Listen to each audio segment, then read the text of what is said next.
some of the groups struggle, especially at the beginning, with how do you create an atmosphere where you can be honest, where you can be transparent and authentic and talk about some of your struggles. I think the older we get, the less prone we are to be able to talk about that. But I think there's some things that we can do as leaders to foster an environment where people can be more authentic. Mm-hmm. Is there any advice that you would have for people from your experience, some of the things that maybe you've done?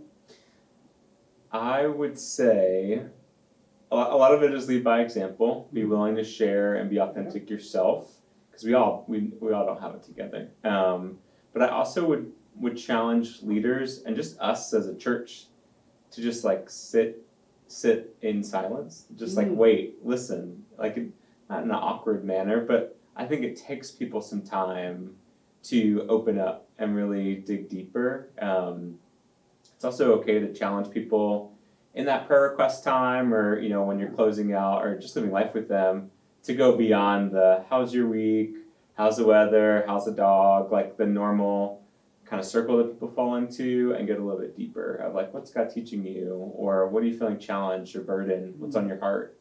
I think those probing questions can kind of get away with the fluff and get to some of these harder things, and being willing to share it yourself of, this is what God's teaching me. Hey, we really are having problems with this, or we want prayer in this, or this is kind of burdening my heart, that sort of thing. Yeah. What would you be encouraging somebody to look for as as part of your group, to say, hey, let's reach out to them, let's see if they would be willing to lead as well and help them become leaders?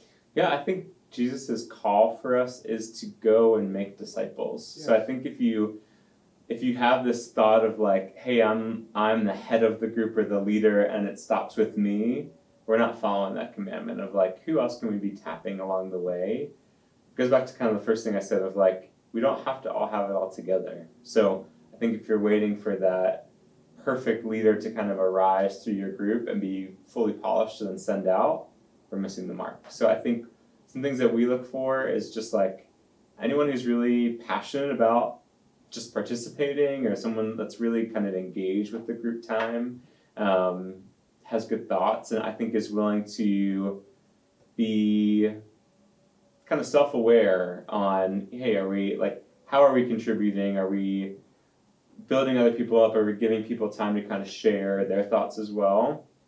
I think those are some candidates or qualities that we'd say like, hey, you seem passionate about this. We might as well like talk to you about growing a group. And we've launched a couple groups as part of ones that we've led during our time. Yeah, and you've done a beautiful job at that.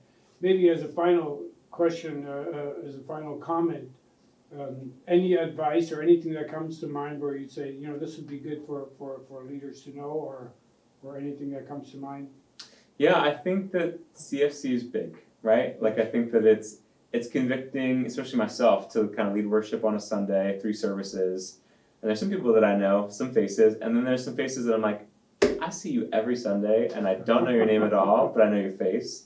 So I think having the church step into building groups, either members or leaders, is a great way to definitely make this church smaller in a personal way. And I think it allows you to open up a little bit more than just your average Sunday. You can certainly get deep on a Sunday, but we know like from 8 to 10 weeks of a sprint with very intentional time, like I think that your faith is going to grow, both from being a leader and a member. So if you're not in a group, I would say get in one. Like, again, it's a sprint. It's not like a lifetime appointment. I've been at churches where they call them life groups, and you're like, oh my God, I am like signing away, or like I'm committed for life. It's not the case here, which is what I really like, is you can get in for a season and then kind of evaluate as you see fit.